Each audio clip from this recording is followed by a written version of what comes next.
Well, good evening to all of you. Today we're going to be talking about the Republic of China, or Taiwan.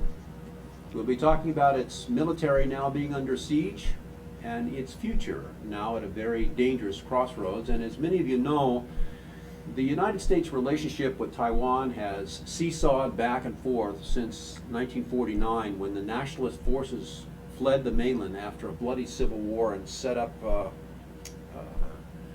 government on the island of Taiwan.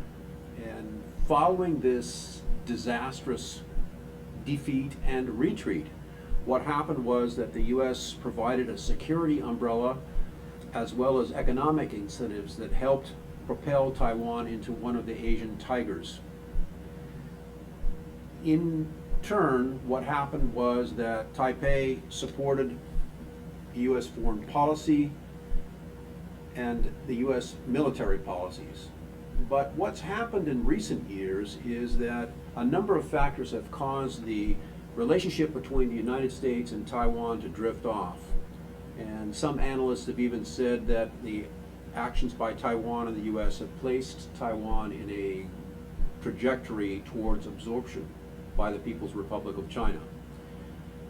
Now, I want to make it clear that here at ThinkTech, we have done many programs focusing on the Chinese perspective, China's perspective, the PRC perspective on issues that relate to business, to economy, to foreign policy and geopolitics. And in this particular show, what we are going to do is look at some of these issues from the perspective of Taiwan. And we want to shed some light on the Taiwanese perspective on these issues. And to help us do that, we have a 40-year expert, or nearly 40 years, having to do with Taiwan, with boots on the ground, feet on the dirt experience, a former U.S. Military officer, Mr. Kerry Gershaneck, in the studio with us. And Kerry, nice to have you. Thank you, David, for having us aboard. It's always wonderful to have you in the studio, because I feel like that you are such an expert that it's an easy coffee conversation for me to have with you, and I know that our audience really appreciates it.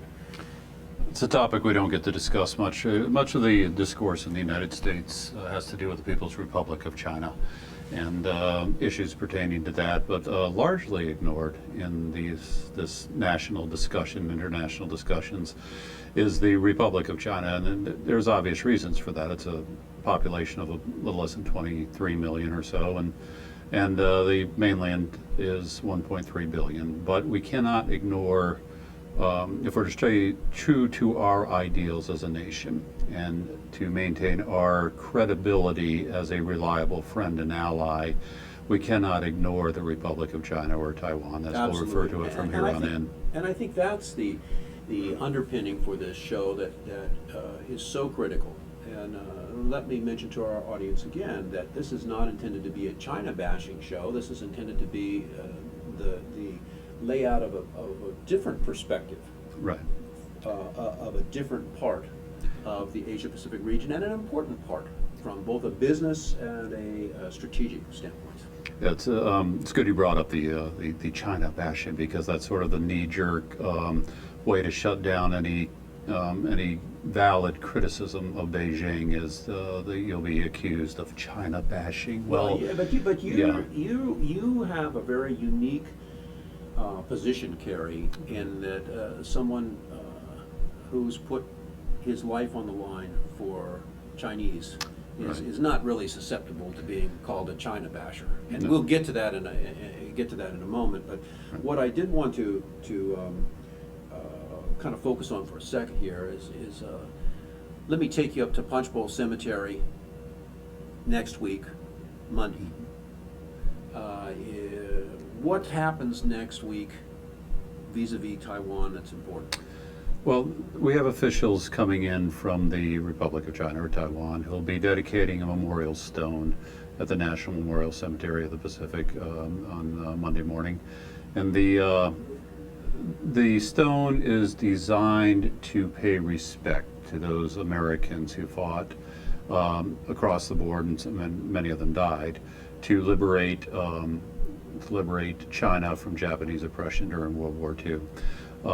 In addition to that particular dedication ceremony, the Taipei Economic and Cultural Office will hold ceremonies commemorating the Republic of China U.S. military alliance, which is now defunct. It no longer exists, but the also recognize the Taiwan Relations Act, which is very much in effect right now and requires us to come to the defense of Taiwan in the event of military attack by that Taiwan the People's Relations Act Republic. is something that many Americans are not really fully cognizant of.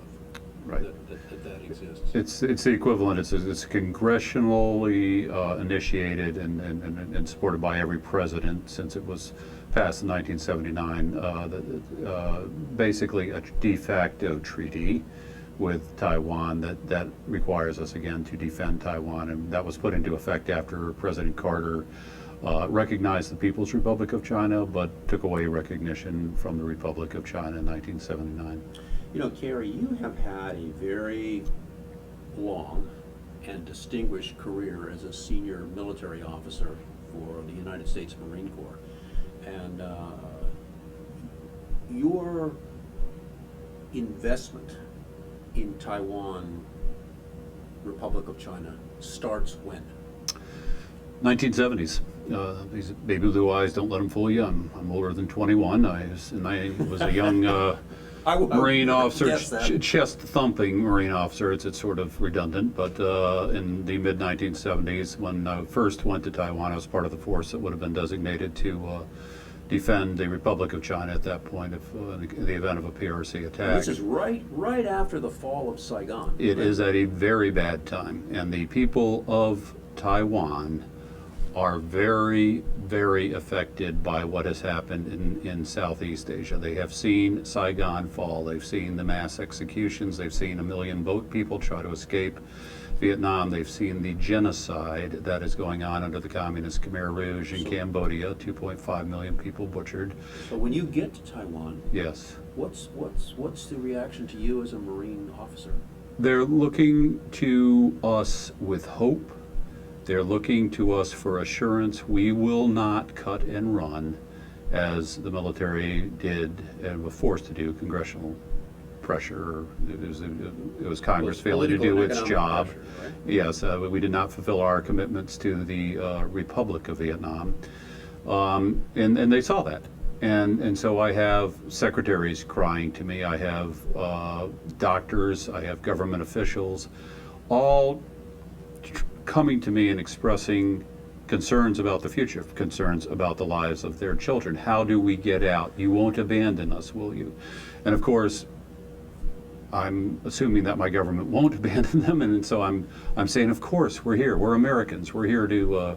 You're our allies. We wouldn't let you down. And of course, 1979, we do. We recognize the People's Republic, and we say, Republic of China, we no longer recognize you. But again, the Taiwan Relations Act was passed, and then later on, President Reagan gives the 6 assurances, which are designed to reassure the people of Taiwan that America will in fact commit its blood, its treasure to defend the people of Taiwan. From that early period in the 1970s up to present, 2 sentences, you have some ongoing engagement with Taiwan in terms of its military? Out of the Office of the Secretary of Defense, I was working some issues that were then very, very highly classified, working with the people of Taiwan. And then after, in 2001, after the People's Liberation Army Air Force knocked down a P-3, U.S. Navy P-3 aircraft, President Bush ramped up our re-engagement with Taiwan, and so I was working for U.S. Pacific Command with other military commands. I was in the forefront of the revitalization of military-to-military relations with the armed forces of Taiwan. Kerry, let's jump to a little bit about Taiwan's history that might be important for our audience, and you can run the sweep back in time as far as you want, but maybe just for brevity section, let's start with some period of time immediately prior to World War II. So let's get into the 20th century here. What's Japan's relationship with Taiwan at that time? Japan owns it. As a result of the war, the Sino-Japanese War in 1895, Japan gets Taiwan. They own it, and they own it until 1955, the end of What's World the War II. significance of that ownership when World War II starts? The planes that attack General MacArthur's forces in the Philippines are launched from Taiwan. That's significant. Everybody should understand that, because Taiwan, strategically, militarily, Taiwan is critically important for that part of the world. It is the planes that wipe out the B-17 fleet on the ground in Manila and elsewhere are the Japanese planes. They're launched from Taiwan To Clark Airfield. to Clark Airfield and other bases. And All right, and the other piece of the history that there are two other pieces of the history that I want to cover with you, and we'll do that after the break. So stay with us. We'll continue with this very dangerous crossroads that Taiwan now finds itself at.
We're back. Our show today is called The Republic of China, Taiwan, its military under siege and its future at a dangerous crossroads. Our guest in the studio is Mr. Kerry Gershaneck, who has nearly 40 years of experience in dealing with Taiwan, and a large number of those years, he has had the experience of boots on the ground as a senior or as a military officer for the United States Marine Corps. But before we get back to our conversation with Kerry, I want to take you now to the CEO of ThinkTech, Mr. Jay Fidel. And Jay, you have an important announcement for all of us, don't you? Yes, David, thank you so much. You guys are talking about China, the Taiwan part of China, and we're also talking about China here on August 22nd at the Plaza Club. This is our monthly Plaza Club panel program, and it's called Don't Be Afraid. You like that? Don't be afraid to send your kid or CEO to China. Stories of daring do and life, liberty, and the pursuit of happiness in the People's Republic. Okay. Where do you get these titles? You know, And the idea is that we want to raise. I mean, ThinkTechs and Asia in Review and Pacific Forum, we all want to raise public awareness about the importance of Asia to Hawaii. And it's our view that kids and CEOs ought to go to China, see what's going on. It's part of their education, and not enough go. We want to encourage them to go, or at least consider that. So we have this panel, which is being moderated by Larry Foster, who is the former dean of the UH Manoa Law School. Right. He has practiced law in Shanghai for quite some time in a big firm there. His wife is going to be in the panel, Brenda Foster. She was Great the lady. president of great lady, amazing lady, did great things for the U.S. and for Hawaii. AmCham Shanghai. She was AmCham, Yes. AmCham Shanghai. And we have Shackley Raffetto. Do you know him? He's a Former judge from Maui, right? Former judge, retired as a judge in the Second Circuit in Maui. And what do you think he did? He went to China to teach law. And he does these moot trials for the Chinese in Beijing. And they love it. It's really interesting. I told him he ought to have some. I hope they learn from Shackley. They are learning from Okay. him, and he's putting it on video. And it's going to be great to see him. You know, we haven't seen him in a long time. And he'll be talking about his adventures in China. Is he going to be here live at the Plaza Club? Yeah, next week. I hope you come and see. He's really, and he's spending a lot of time in China now, so we can hear all the detail. Derek Brow, who's a tennis star here in Hawaii, the son of Betty Brow, who's been on some of our programs. This last week, the Chinese Chamber of Commerce of Hawaii president, and a wonderful interview with her last week. Yes, it was. It was a great show. And her son, a tennis star from Hawaii, who had not gone to law school, but decided he was going to go to China and take a master's of law in China at a good school, which he did. Wonderful. And now he's back, and we're going to hear his tales of Well, daring that's do. And we have Miki Shishida. She is Nikki. Make that. She was assigned to DBED, in one of their offices, I think in Beijing, for some time, and she's going to tell us about her life story there. And finally, I think you know him, Russell Liu, who's a local attorney from Honolulu, who's been practicing with a firm called Shepard Mullen in Beijing for quite some time. And he's going to be telling about, his And Russell adventures. is the former president of the Chinese Chamber. The Chinese Chamber of Commerce, right? It might be. I mean, he's Jeff Lau. That's Jeff Lau. But it's part of the same group of guys is what it is. And Russell's claim to fame is that he actually wears a gas mask on the way to work in the morning in Beijing. It hasn't always been the case, but it's the case now.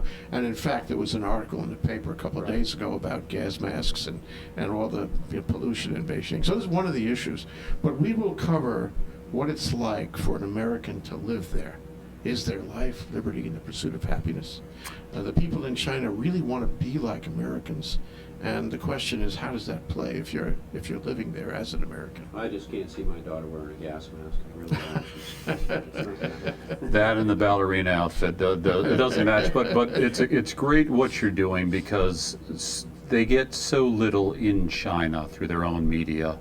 They get a very, very slanted view of the world through their own internal, heavily censored and controlled media. So when Americans go over to the People's Republic, the people there get a chance to learn about America from primary research sources. They can talk to us. Yes. And that has immense value, and that's why, again, I strongly encourage the tourists here in Hawaii that they get to come here and they see what American life, what American democracy is like. And 50% of the tourists in Taiwan now are from the People's Republic of China. And the upside of that is they get to see what a vibrant, thriving capitalist democracy is like, with all the benefits of the capitalist side, not just the income, but no rights. So it's wonderful that we send people over and that we allow them to come here and we share. Well, Great they are program. very interested in us, and we should be equally interested in them. Yes, We should have very much. hundreds of thousands of our kids over there studying, and We do nearly, working we and- nearly have 200,000. Not from Hawaii. Yeah, not from Hawaii, you're right. Okay, when is this program, Jay? okay, program is next Thursday, August 22nd at the Okay. Plaza Club. Okay, and you can sign up on hvca.org. I hope both you guys can make it. Terrific. Okay, let's get back to our discussion, Kerry. Thank you, Jay.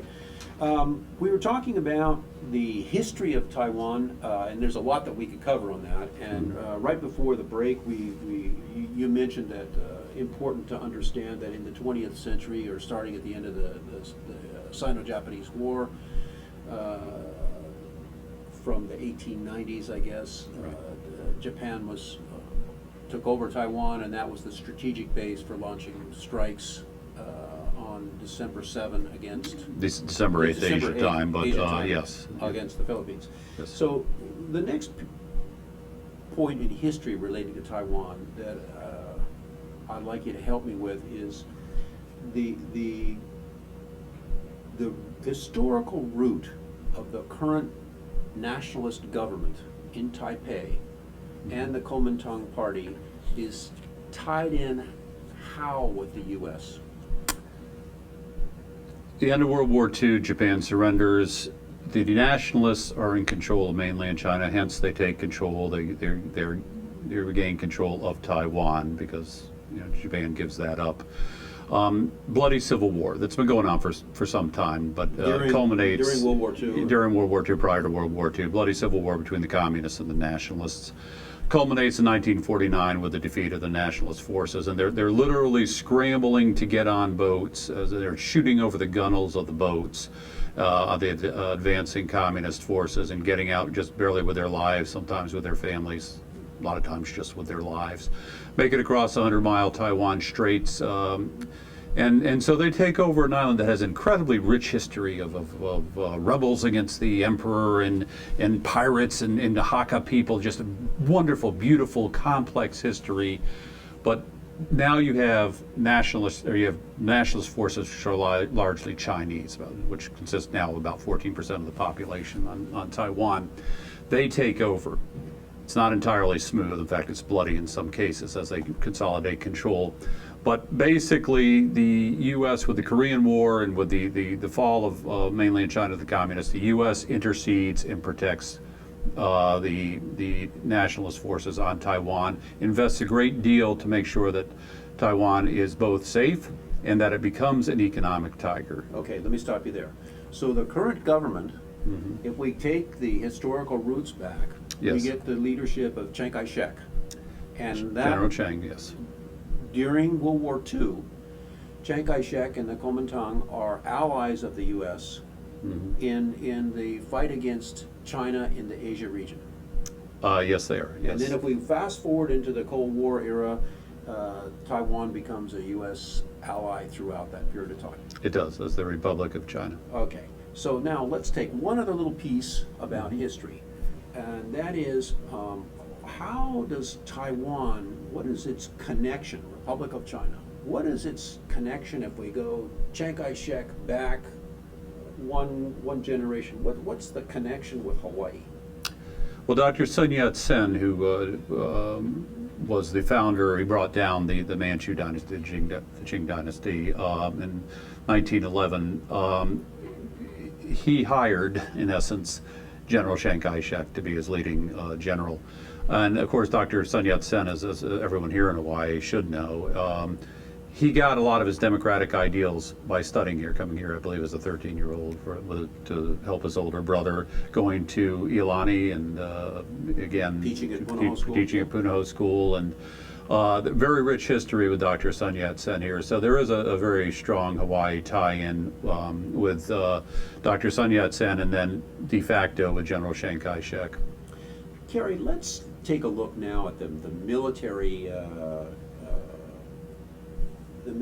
aspects or the geostrategic importance of Taiwan. Why does this island country, island state, island province, depending on how politically correct we got to be, why is Taiwan so important to the U.S. militarily? And I want you to kind of refer to a map here. Maybe I know this is not easy for our radio listeners, but for those of you who are watching us streaming, maybe you can follow along here.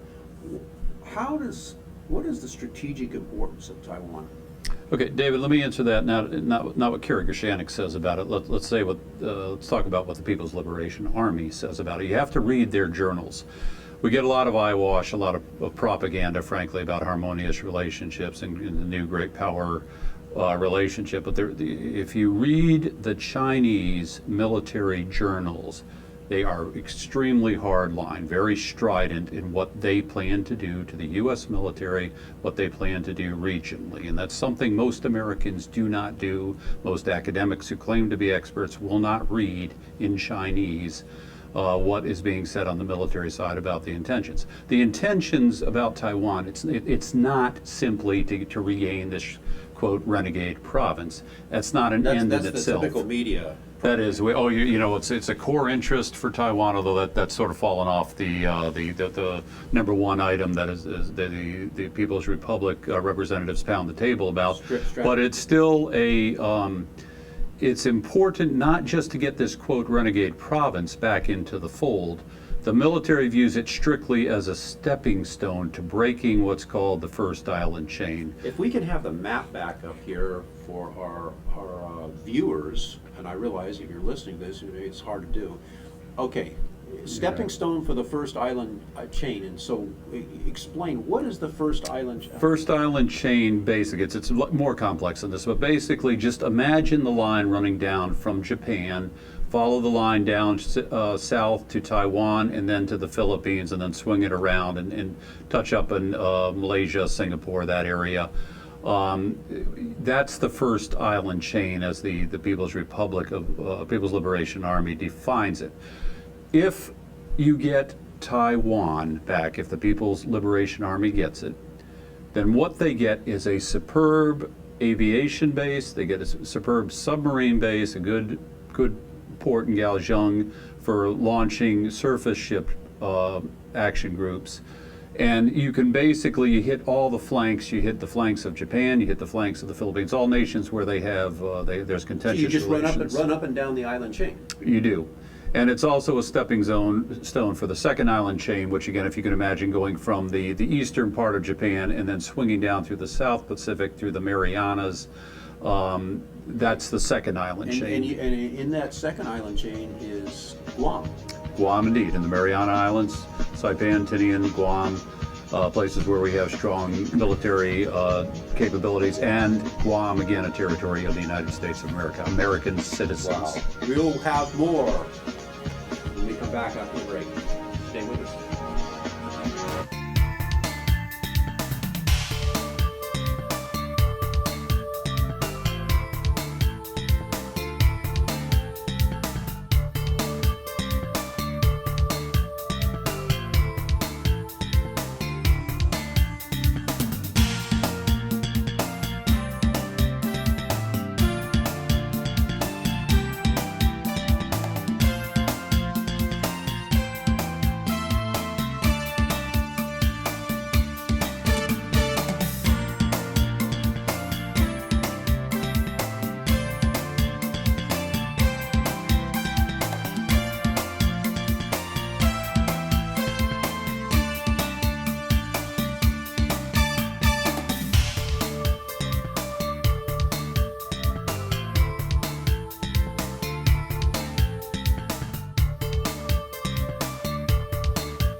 We are back, and we're talking about the Republic of China, its military under siege and its future at a dangerous crossroads. And our most unusual guest in the studio with us today is Mr. Kerry Gershaneck, who is a man who has put his personal life on the line, boots on the ground, in defending Chinese people. And so at the break, we were talking about the island lines of defenses, and Kerry Gershaneck, you were telling us about understanding the strategy of the PRC, of Beijing, by not listening to the media, but by focusing on the actual military journals that the People's Liberation Army writes and their strategy. And you were talking about the first island chain and so Taiwan would be key militarily to capturing the first island chain, because once you get that foothold, what you were saying was what happens? Well, you break the first island chain, you've split it in half. Japan is now separated by the People's Liberation Army that will hold Taiwan. That's broken off from the Philippines and the whole archipelago that goes down around swinging up to Singapore. The second island chain, again, imagine the eastern end of Japan swinging down through the South Pacific, through the Marianas, the Marshalls, etc. Marianas, where Guam, our territory, and that U.S. citizens, swings all the way located. down to Palau, through Palau to almost Australia, right? Right. Okay. What happens if you get the second island chain? Well, I don't understand that. Well, in the PLA view, the People's Liberation Army view, is one, break the first island chain, and then two, go for the second island chain. Because once you do that, either if you control it in peacetime, or if you control it in a time of friction where there's people actually shooting at each other, you've basically marginalized the United States as an Asia-Pacific power. We no longer can control the sea lanes of communication in Asia. We no longer can support effectively our friends and allies in the Kerry, region. Are you saying that the strategy of the PLA is to go Taiwan first island chain second island chain third? That is a written, strident policy of the People's Liberation Army? It is the doctrine that their military has written. It is what they write in their publications. This is what they need to do, and they say it in not too pleasant terms. Whereas, quite frankly, there was a time not that long ago at Camp Smith at the U.S. Pacific Command where if you even identified China as the enemy, the People's Republic, you probably were risking your job. All right. But in China, you can write these things, and again, very strident terms about how we're going to defeat the U.S. military and kick the United States out of Asia, and Taiwan is a key to that. All right, well, let's leap ahead now. And I want to focus on the military spending and the morale issues of the military of the Republic of China, of Taiwan. What is that situation like today? These would be the frontline forces to block any type of move like this. They'd have to buy time. There's no way a country of about 23 million people can hold off a country, even though you've got 100 miles in the Taiwan Straits separating you. There's no way they can hold off indefinitely 1.3 billion people, especially with the military that the People's Republic has built today. It's quantum leaps over what it was even 5 years ago.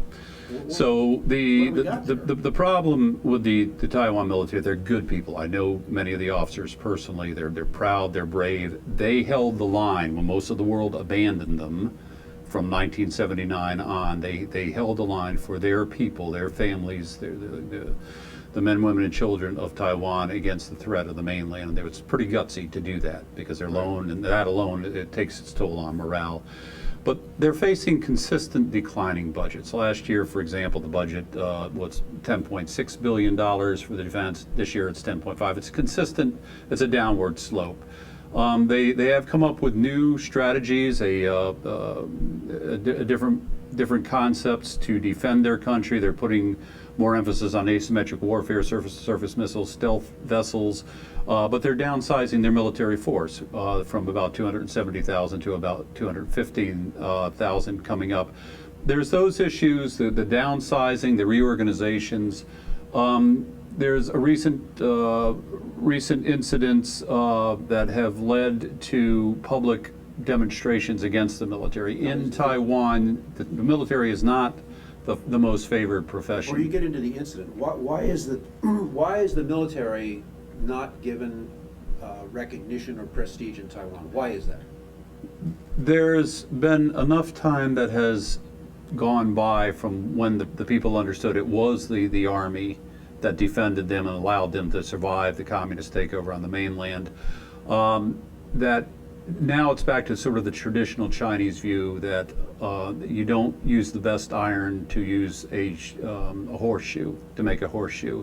That is an analogy that's thrown at me repeatedly in Taiwan, that the best people don't go in the military. There's also a declining birth rate. There's other issues that people just don't want to join the military. So they're not meeting their all-volunteer force goals. They will not meet it in all likelihood by 2014. That will become a major campaign issue probably in 2016. Again, the funding for equipment, training, material, it isn't quite up to what they need to do to actually to fight the way they hope to be able to fight. They're not getting the aircraft, they're not getting the submarines, they're not getting other equipment that they need. Okay, so we take that problem, and Yes. then let's now, you started to talk about demonstrations. What's that all about? Well, recently a young conscript died under very mysterious circumstances.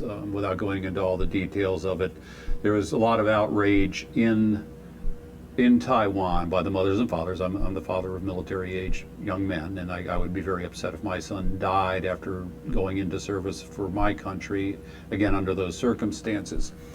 So that had led to the Minister of Defense, who nobly stepped forward, took responsibility, and resigned over the death of this corporal. I wish America had more cabinet officials who would handle, assuming accountability for their failures the same way. But in Taiwan, he was noble. Unfortunately, in that same week, the fellow who stepped in to take his place also had to resign for different reasons. And so they've lost 2 ministers of defense in 1 week. That's a huge blow. And again, when your people turn against you, and Clausewitz tells you that the people. The army or the military has to have the support of the people, and in the case of Taiwan, there's a feeling in the military that with all these demonstrations, again pertaining to the death of this young corporal, Right. they aren't supported anymore, and that impacts. Trust me, when I was in uniform during the Vietnam War and we were being spit on, and we had things thrown at us, it does impact on your morale. It's not quite that way in Taiwan, but the huge demonstrations, I've heard numbers as high as 250,000, and I've seen in print 150,000 out demonstrating. That's a huge impact on the morale of again, good people who are prepared to fight and die to defend their country and their people.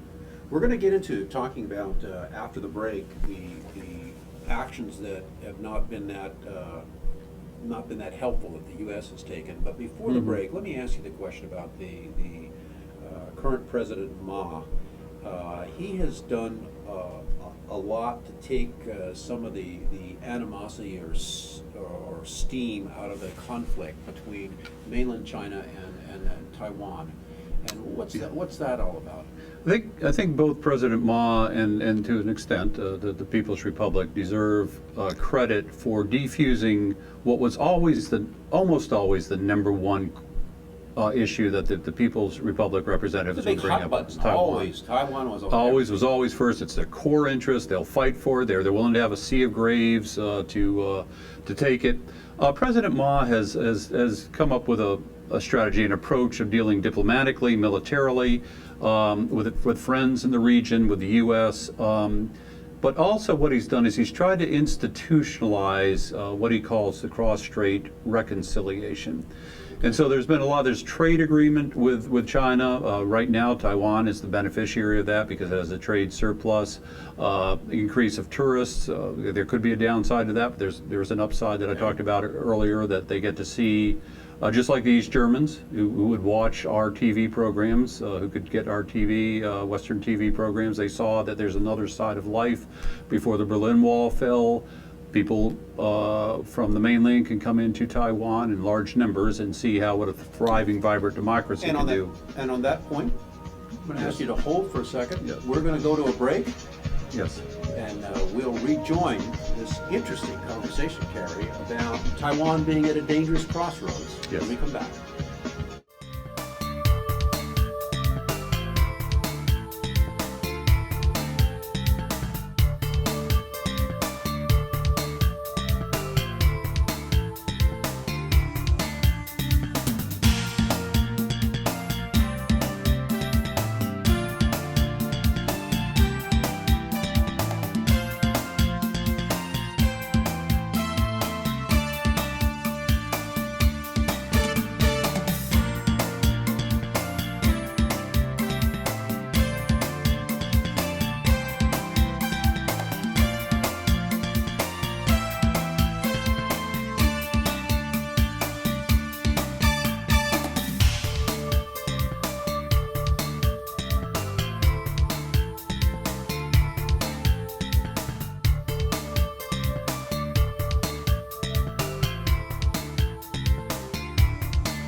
We are back. We are talking about the Republic of China being at a dangerous crossroads, and our guest in the studio is Mr. Kerry Gershaneck, a man who has put his life on the line for the Chinese people. And at the break, we were talking about the very serious morale, spending problems, budget cuts, equipment shortages that the Taiwan military is struggling with. And Kerry, let me, and we also covered the important work that President Ma has done in diffusing the potentially volatile situation between Taiwan and mainland China.